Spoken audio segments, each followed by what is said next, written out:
Subcommittee Chair on Government Management, Mr. Platts, is recognized for 5 minutes. Thank you, Mr. Chairman.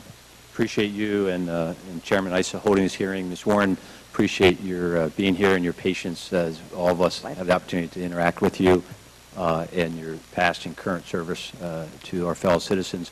I don't want to be repetitive, and so I'll try not to be, and I also plan to try to focus specifically in areas that deal with the subcommittee I chair, which is government organization, efficiency, financial management, and chaired it 4 years past with Mr. Towns, who was ranking member, and I was chair, then he was chair, and I was ranking member. And so I want to get into more some structure of the Bureau and in the area of financial management. Yes, sir. In reading through your testimony, I know you're standing up a new Bureau, a lot of hiring decisions, and part of your testimony is a commitment to accountability and transparency and seeking comments and critiques. Whether this falls in the area of comment or critique, it's meant to be helpful. And that is, in your testimony, you talk about how you're hiring, and you talk about general counsel, information technology, procurement, human resources. An area that's not mentioned specifically, there is financial management and chief financial officer. I guess if you could give me an update first, I know that you had a request for, resumes in essence for a CFO. I think it closed maybe in late June. Where we stand on getting a CFO in place, given how I see the importance of that position. Right. And I'm glad you asked about this, because this is very important. And in the startup phase, we've also had to lean on Treasury to make sure that we were following every letter of the law and the spirit of the law and doing this appropriately.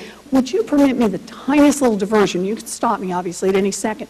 But I actually want to start with COO, because in the way I understand this, this becomes even more important. What we did for the chief operating officer at the Bureau, who is the person who's responsible for the CFO, we hired someone who has been the head of a very large financial institution. She has been responsible for a budget, has been the person who's had to sign off on a budget. I may get my numbers wrong. I believe it's over $1 billion.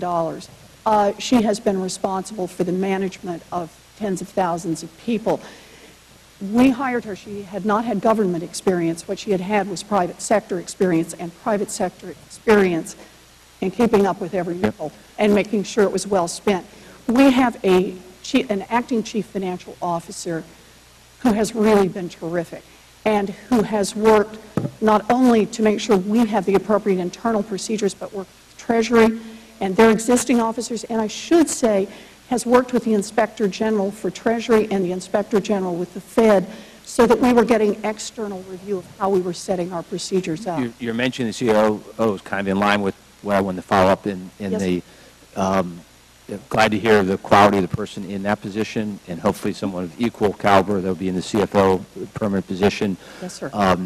The one concern, I guess, is one on the alignment is emphasizing that direct access. In a major corporation, any CFO has got to be directly tied to the CEO, to the director of the whole bureau.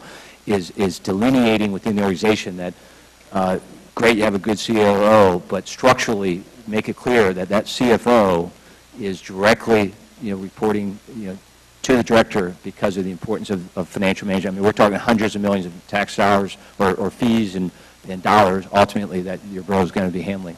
The organization chart as it is set up right now is that the CFO reports directly to the COO, who in turn reports directly to the director. So there's.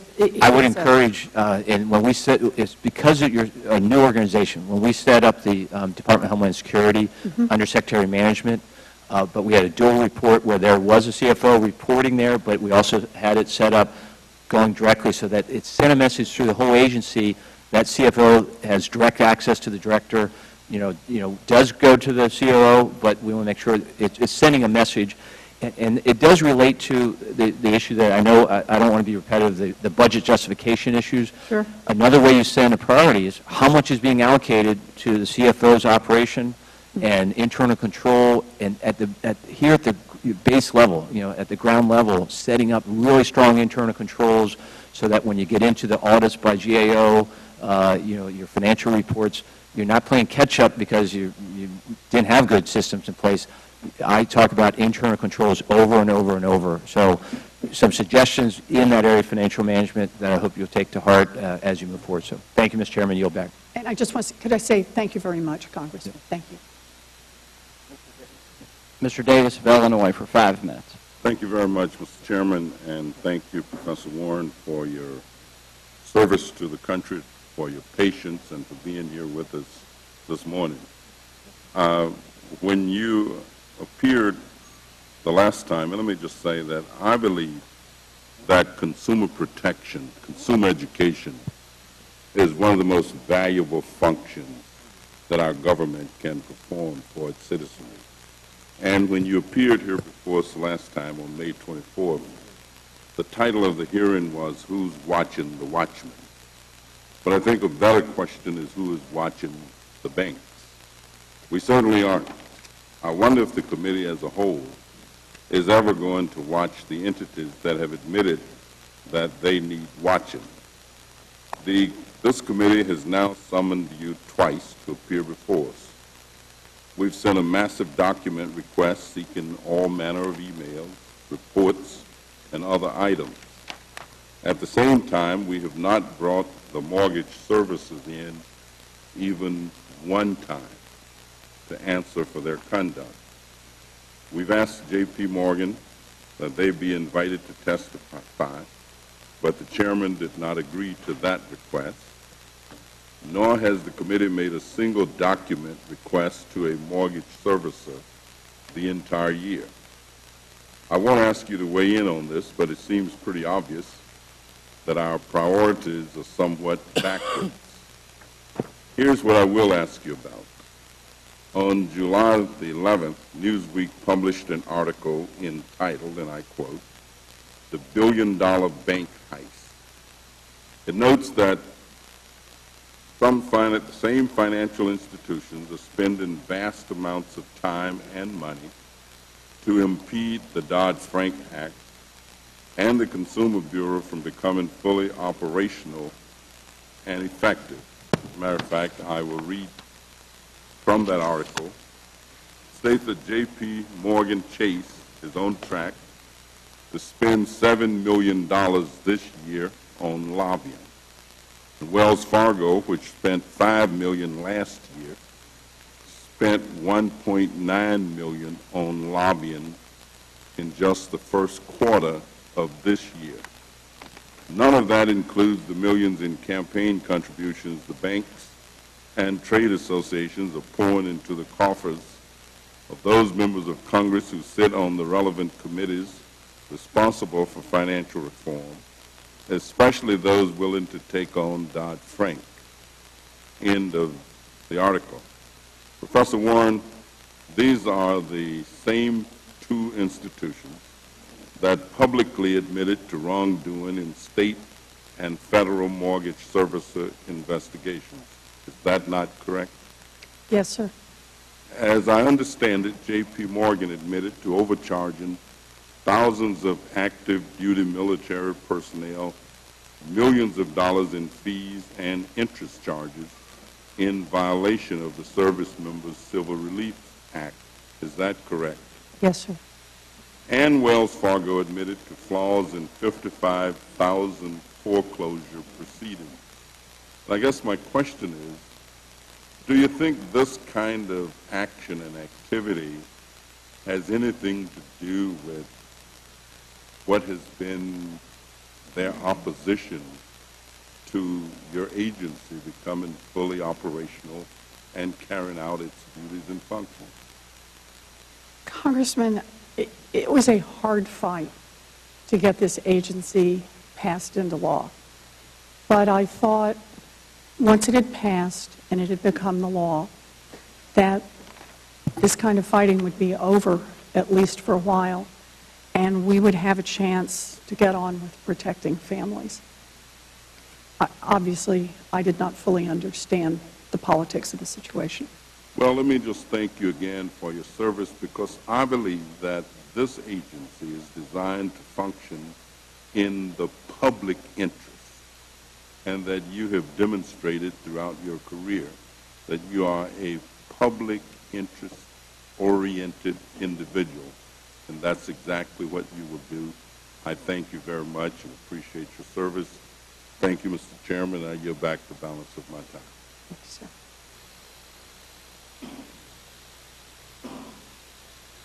I thank the gentleman. Professor, you've been very kind with your time. Would you like a short break before we do the last few, or?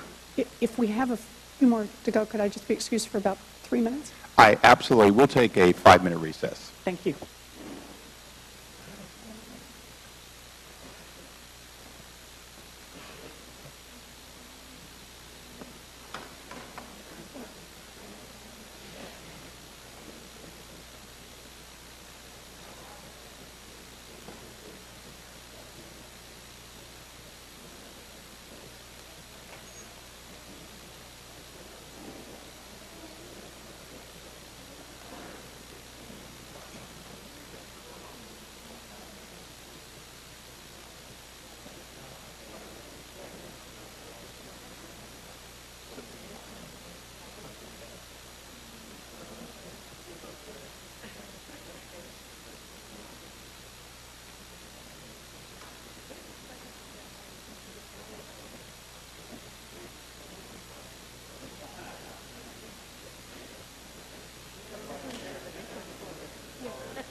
hearing will come back to order.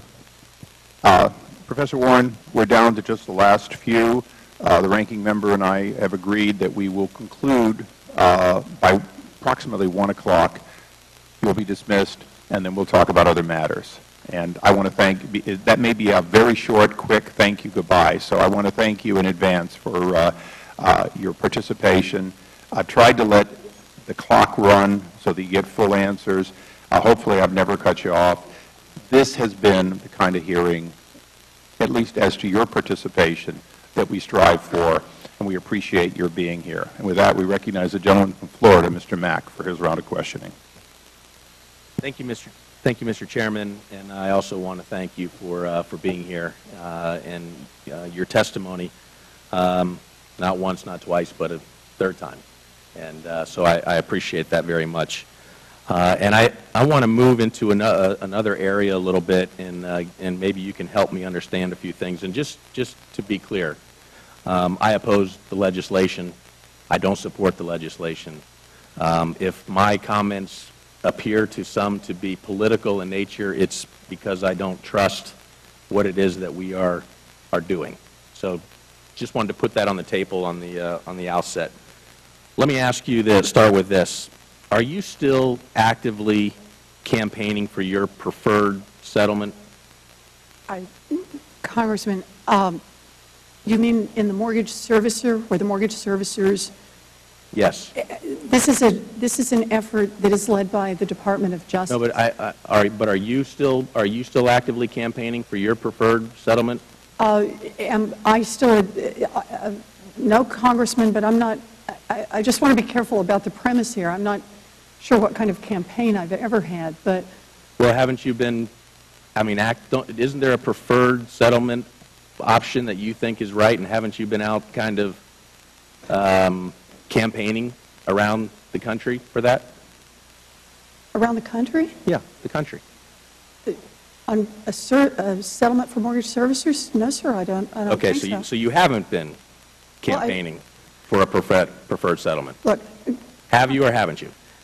Congressman, I don't think I understand what you mean. Okay. Have you been engaged in trying to convince people that your point of view is right in a settlement? Congressman, I'm always engaged in trying to persuade people that my point of view is right. Okay. So, but have you been doing that with attorney generals around the country or the private industries, banks? I don't think I've had a conversation with anybody in private industry about mortgage settlement for months. And but you have stated that that these are negotiations with the private parties are entirely directed by the Department of Justice, by the state's attorneys generals, and by other federal agencies. Congressman, I think if I'm following the same thing you're reading, the negotiations over settling the wrongdoing. All right, I'm sorry, because my time is going to go by, and I want to get to some specific things. So you have been saying that you're only giving advice. Does that advice mean to seek out meetings with states, attorney generals in different states? If it is helpful, I've been glad to talk with attorneys general, sir. Does that mean you give advice to private parties to the settlement? To private parties? All right, maybe this will help you. We have I'd like to put an email, a document up on the screen if we could. Number 1, please. This is a copy of an email from the Iowa's Assistant Attorney General to someone with CFPB on February 24th, 2011, where he states that it is my understanding that you, Ms. Warren, would like to make a loan mod presentation to the Executive Committee, which is referring to the National Association of Attorneys General. We would like to do this. Did your presentation give advice on the mortgage settlement? Congressman, I think you might want to look at the email that preceded this, because as I recall, there's an email that precedes this. Did you give advice on your preferred settlement? Congressman, I gave advice. Let's go to the... I'd ask unanimous consent. The gentlemen have 2 more minutes. In return, please Ms. Warren, go ahead and finish your answer. I want it to be the time necessary to get a full answer and the additional follow-up questions, additional 2 minutes. But I'll try to be as right to the point.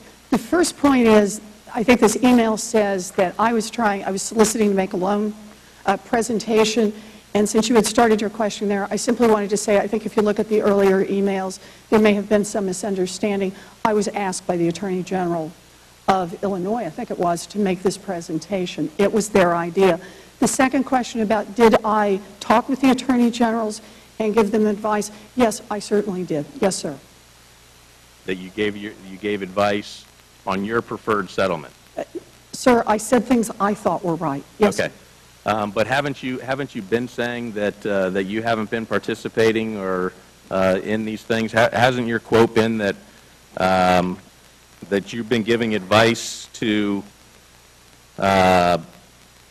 Secretary Treasury and other federal agencies, but you have been avoiding answering this pretty simple question? I mean, the question we want to know is, are you out there trying to part of the negotiations on this settlement?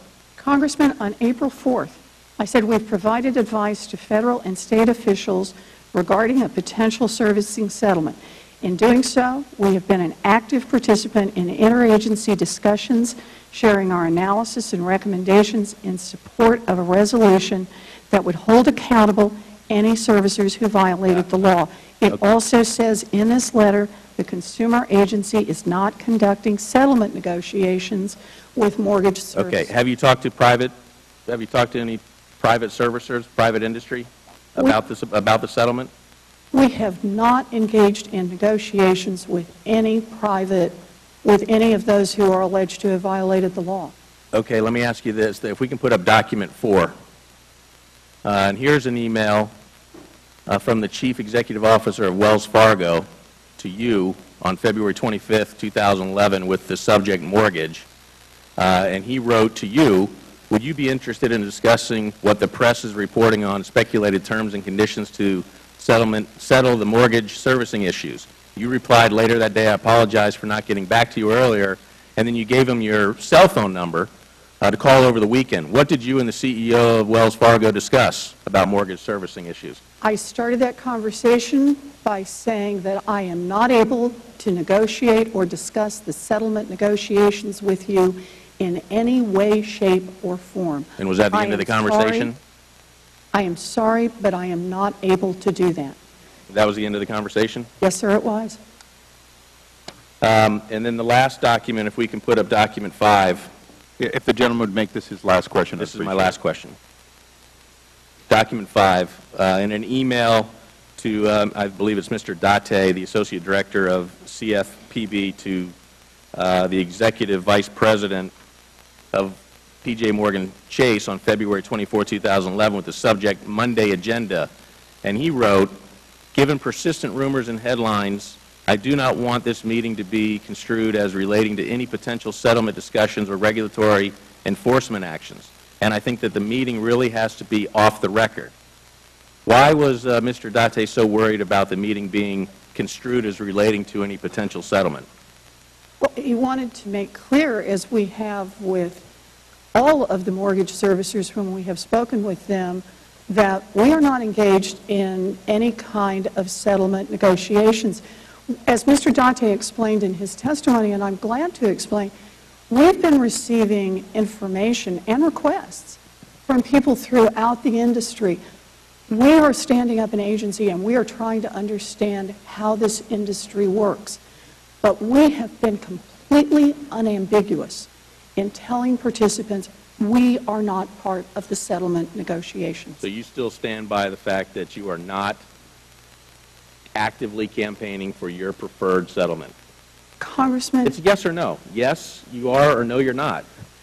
I just don't know what you mean by the word campaigning. If it means I think my ideas are good and I would rather have people follow mine. And are you actively campaigning with the participants? We are not talking to the participants about mortgage servicing. Is there potential? Mr. Chairman, regular order. Is there a resolution? No, the gentleman, I apologize, but your time really has expired. Thank you. With that, we go to the gentleman from Ohio, Mr. Kucinich. Yeah. Thank you for being here, and thank you for your service to the country. I'd like to go back to the way that you see your responsibilities. What do you believe is the major purpose of your job today in terms of protecting consumers? The purpose of the Consumer Protection Agency, as I see it, is to give consumers a fighting chance in the credit marketplace, to get enough basic information that they can make their decisions about what products they want to use. And is it your belief that prior to the creation of this agency that consumers really didn't have a fighting chance? Congressman, I just think there's a lot of evidence that they have not had a fighting chance in the credit markets over the last decade and in some cases longer. Would the proliferation in the past of no-document and low-document loans come within that observation? And in my view, yes, sir.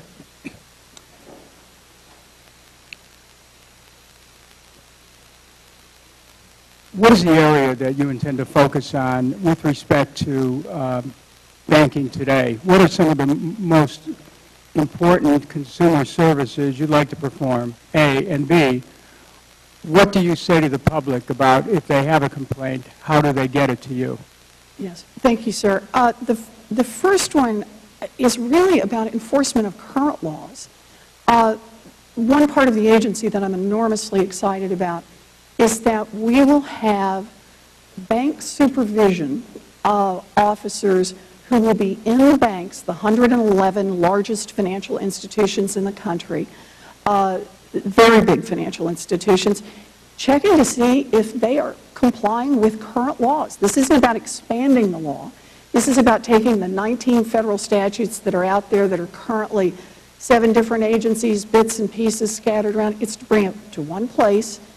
We will have people who will be in those banks looking at their books, looking at their records, determining whether or not... So you're functioning both proactively by looking at the records, but you're also functioning by reference, people referring complaints to you. Yes, sir. And when you're in the banks, look at their records, what are their statutory obligations with respect to their compliance with you, and are you finding any resistance? Congressman, we're not there yet. We will go for the first time next Thursday is the first day that we will be statutorily authorized to show up at the banks. Now, I don't want to overpromise. We can't go to every bank on the first day, but we are putting in place our plan for how to get out there. So walk me through that. Do you knock on the door of the bank president? Do you call ahead of time? Do you send them a letter? What do you do? We send a letter. First, we have to do a lot of internal work, partly because we have to do a serious risk assessment. Right. How many letters do you think you'll be sending out? At the beginning, I anticipate we'll probably be spending, I'm worried that Steve Antonakis, my head of bank supervision, may fuss at me when I get back, but I'm anticipating it would be in the range of about 20 letters. And would they go to banks, based on their annual revenue, or how would you determine who you send it to? Bank supervision actually takes into account a lot of factors about how much risk you think any individual bank poses and how to assess those risks. As you know, the risks could sometimes be that it affects a lot of people but only a few dollars. It could be that it affects only a few people but really big dollars. Some banks have... When you start this, though, that you send out the letters, this is essentially a private process? Yes, sir. So that no one gets smeared because they get a letter, but they're warned and that they're expected to cooperate? Yes, sir. So then how many people arrive at a bank, let's say? Well, it depends. These are, as you know, we are dealing with the largest financial institutions, but a team could be any place from 4 or 5 people, maybe up to 20, 30. It depends, and it depends on the kind of product we're trying to supervise at any given moment. One last question. Yes, sir. As you get the agency up and running, is there a number, or maybe you already said this, a address that people can communicate to, an email or a web address they can contact to file a complaint? So let me say two things very quickly on that. We have a website that's up and running right now, www.consumerfinance.gov. www.consumerfinance.gov. Right, one word, consumerfinance.gov. Not very catchy, but people can email us now. We will have a formal complaint process in place starting on July 21st, starting with credit cards. We're going to do this by product. We're trying something very innovative here. We'll roll out the first one on July 21st, and the others will follow product by product. Thank you very much, Ms. Warren. Thank you, Mr. Chairman. I thank the gentleman. The gentleman from Michigan, Mr. Wahlberg, is recognized for 5 minutes, and you're estimated to be the last one. Well, better to last than not at all, right? Thank you, Mr. Chairman, and thank you for your endurance, Professor. In a press release, it's been noted that the CFPB has determined that it will consider supervising such things as debt collection, consumer reporting, consumer credit and related activities, money transmitting, check cashing, and related services. Is this list now complete? So, Congressman, I appreciate your asking about this. As you recall, the way Dodd-Frank was set up is that in the non-bank financial institution space, we will automatically be required to supervise 3 types of institutions, no matter their size: private student lending, payday lending, and mortgages. For the rest of consumer financial services that are not handled by banks, we are required as an agency to supervise the largest, I think it's called large, the large institutions. We are required, again by Dodd-Frank, to set up a rule to determine what that is and what areas it goes into. What we have started doing is, we're not in the formal rulemaking process yet. We're bringing in people. When will that be? The formal rulemaking process. I'm sorry. First, we've got to get better information before we're ready to do a formal rule. So we've started the process by bringing in industry participants, community banks, credit unions, large financial institutions, trade associations, consumer Any groups. specific criteria that you use in determining these other than largeness? And Well, this is the interesting question, given the open texture of Dodd-Frank on this point. We've actually been talking with all of the stakeholders about what is the right approach here, and we've gotten some very creative ideas. We're trying to work with them. We're trying to work with industry to find the right way to do this out of the box. well, the statement of the openness of Dodd-Frank doesn't give me a lot of comfort about the, not simply the consumer protection, but the protection of liberty, Fair enough, sir. but choice, individual freedom, and self-determination as well. So I guess that's why I asked the criteria, but you indicated that it's fairly broad. I want to say that as best I can. We have gotten enormous support from the industry, from consumer groups, from banking groups, for the process we are using to try to embrace everyone's participation in this and to give them all an opportunity to help us hammer out a rule that works best for everyone. That's what we're working on right now, sir. I appreciate that. Let me continue that. How will the Bureau undertake the analysis required under Dodd-Frank, such as the impact that a rule or regulation will have on consumers, and what legal protection may already be in place for consumers before the Bureau can promulgate a rule or regulation?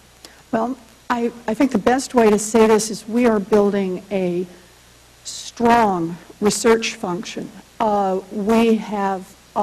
It is our view that it is our responsibility to study and understand how markets are working, what consumers actually face, what community banks actually face in terms of their regulatory hurdles, how markets operate. We will be a data-driven agency. I think we proved that starting back in February, before we were even formally launched, when we started a process to do an analysis of the CARD Act that had passed Congress and we brought in stakeholders from across the industry. We developed data. We asked for their data so that we could evaluate. What's broad? Let me ask, just in the remaining 43 seconds I have, how much weight on another area, how much weight will be given to the fact that many products and services that the Bureau could potentially regulate are already well regulated by the states? Bringing the states into the whole equation here. It is certainly a part of our consideration how much regulation already exists. And if there are no problems, then there are no reasons. How much weight does that play, though, in making that determination? Big. I mean, it's important. It's heavy. It's very relevant. How much regulation, how effective the regulation is, how well enforced the regulation is, how consistent the regulation is throughout the country. Those are enormously important to us as we go forward. And I should say, in our early meetings with the industry, with consumer groups, this is exactly an issue that's been raised. And there were some differences of opinion between, for example, the community banks and the non-regulated financial services industry about how much effective regulation was occurring at this time. I appreciate that. I know my time has ended. I would just encourage you to put heavy weight on the states, being that the original intention was not for the federal, but for the states to have that type of control. So, thank you. I understand it. I thank the gentleman. Professor Warren, as I predicted, additional members have returned from their other committee assignments. Could you be kind enough to give us up to another 15 minutes? Of course, Congressman. I've cleared my schedule, and I'm here for as long as you need me. It's still been a long day for you. So what I'd like to dispense with during this intervening period is an announcement that the ranking member and chair have agreed to a series of joint letters related to specifically, and this is germane to the area you will be involved in a week from now, related to the members of the military and some of the loan activities. We are going to inquire in different ways to all 10 entities, financial entities, some of which are banks, some of whom have given responses, some of whom haven't. Additionally, we're going to make a request to the Veterans Affairs Committee, who apparently has done quite a bit of discovery, which is why we thought much of this was already done. Bring that together and then see where we go from there. I now recognize the gentleman from Maryland. Mr. Chairman, I want to thank you for your cooperation. We're just merely trying to make sure we zero in on this problem, and I know you share my concerns and all of our concerns, and so I really appreciate this. And with that, I will, I guess I withdraw my motion. I thank the gentleman and for Professor Warren. This is an area that the committee, although it doesn't have exclusive jurisdiction, does want to make sure that this historical event is never to be repeated when it comes to our military overseas. With that, I recognize Mr. Braley for his round of questioning. Professor Warren, I heard you calling my name when you raised concerns about financial products that cannot be read by average customers. And the reason I say that is because on October 13th of last year, President Obama signed into law my Plain Writing Act that I fought 4 years to get through both the House and the Senate. And that means that on October 13th of this year, every federal agency is going to be required to use plain language in covered documents using writing practices that are clear, concise, well organized, and written for the intended audience. And this is something that has broad bipartisan support, but is part of what is endemically wrong with the way we write regulations and the way that financial products are written. And I would give you strong incentive to take a look at plain language and plain writing standards as a way of looking at how consumers can be protected in a much more powerful way, and hope that that's something that you would consider.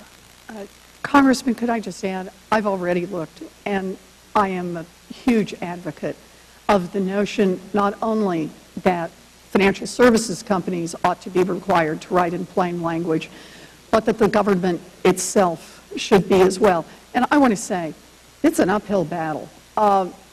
It's hard to push, even within our agency. We have well-intentioned folks, but we've all learned a different way of thinking about regulations, of reading regulations, of writing them. I talk to community banks around the country, who say, I want to comply with the law. I can't read it. And I can't afford to hire an army of lawyers to come in and read it for me and then tell me what I'm supposed to do. I can tell you the direction we want to go is exactly where you are on this. I can also tell you it's a battle to get there. It's hard, but it's something I am very committed to. I'm committed to it on behalf of American people, on behalf of community banks and credit unions and others who really suffer under the notion of you're legally obligated to do something and you can't figure out what it is. As a ranking member of the Veterans Affairs Economic Opportunity Subcommittee, I have participated in hearings dealing with this underlying problem of these loan complications to our servicemen and women. And I attended the forum that we've been talking about here today. But I have a concern, and my concern is we hear a lot about too big to fail. But as it comes to providing some level of responsibility for these lenders, I fear we've gotten too big to punish. Because when you look at the magnitude of this problem and you look at the existing sanctions to punish it, it's obvious that it's not achieving its desired effect. And I want to give you an example. I went back to Dubuque, Iowa about 2 months ago for a welcome home ceremony for a young Marine who lost both of his legs above the knee. And thousands of people turned out that day to line the route from the airport in Dubuque to his home. And we passed by many community banks and credit unions that had signs out front welcoming him home. And this gets down to the problem of who holds the paper in our increasingly complex mortgage industry. Because I guarantee you, if one of those local banks that we passed had engaged in the types of practices we talk about at these hearings, they would have been run out of town by the people lining that parade route. And I am concerned because the American people are not as outraged about this practice as you and I are and members of this committee are.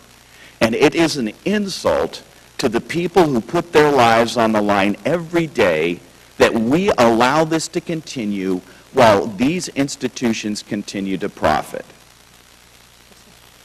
And I'll yield back. Mr. Fahrenhold of Texas is recognized for 5 minutes. Thank you very much. I'd like to yield my time back to you, Mr. McHenry. Thank you. I thank my colleague for yielding. Ms. Warren, you've previously written, quote, big corporate interests led by the consumer finance industry are devouring families and spitting out the bones. Yes, sir. I sure have. Now, previously in this committee, you had a number of questions about whether or not you would ban products. Now, has your opinion changed in this time?